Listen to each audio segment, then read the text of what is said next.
Madame la maire, chers collègues, nous avons l'opportunité sur Rennes de nous appuyer sur une politique alimentaire à travers un plan alimentaire durable.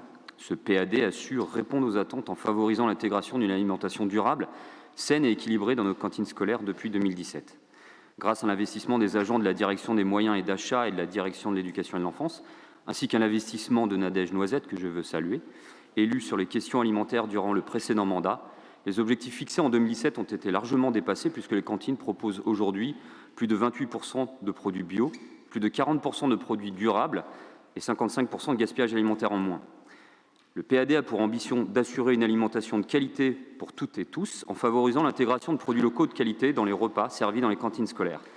Demain, un PAD nouvelle version devra aller plus loin, par exemple en matière d'intégration de produits bio et locaux, en diversifiant le contenu des assiettes ou en se passant totalement de plastique.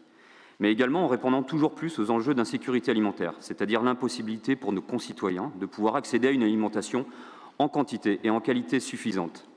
Cette insécurité alimentaire a un rôle majeur en matière d'inégalité sociale, de santé, comme en témoignent les différences de mortalité et la prévalence vis-à-vis de certaines maladies, selon la position socio-économique. Selon la Banque alimentaire, entre 3 et 8 millions de personnes ne se nourrissent pas correctement pour des motifs financiers.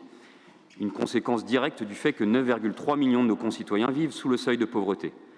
Le nombre de bénéficiaires de l'aide alimentaire s'accroît depuis 10 ans.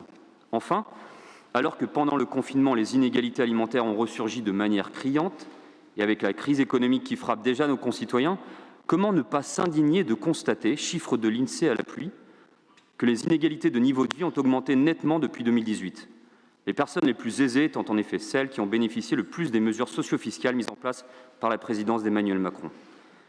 Autre chiffre qui montre l'enjeu d'un accès pour tous à une alimentation de qualité, l'INSERM pointe qu'en France, seulement 23% des enfants consomment au moins 5 fruits et légumes par jour. On peut aisément comprendre dans ce contexte que la cantine est bien plus qu'un lieu d'apprentissage, mais aussi et surtout un lieu où se joue une réponse aux inégalités sociales qui minent nos sociétés. Une des ambitions du projet alimentaire durable est également de limiter le gaspillage alimentaire par un meilleur travail sur la qualité des produits et en ajustant toujours au mieux l'offre des denrées alimentaires aux besoins. Aussi, si malgré cela, des plats restent non consommés, ils sont destinés aux dons alimentaires. Bien sûr, si les politiques de dons alimentaires restent importantes à mettre en place au regard du contexte social, je veux rappeler que cela ne peut être qu'en complément de politiques volontaristes et plus structurelles en matière de lutte contre les inégalités sociales, dont je sais que certaines seront menées par mes collègues des solidarités, de l'habitat ou de la santé.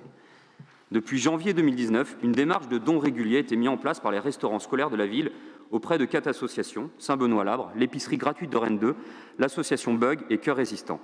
Pour poursuivre cette démarche, je souhaite, Madame la maire, Mesdames et Messieurs les conseillers municipaux, renouveler ces conventions avec ces associations. Je vous propose donc de voter pour la reconduction des conventions à destination de ces 4 associations. Merci. Qui souhaite intervenir? Je mets le rapport aux voix.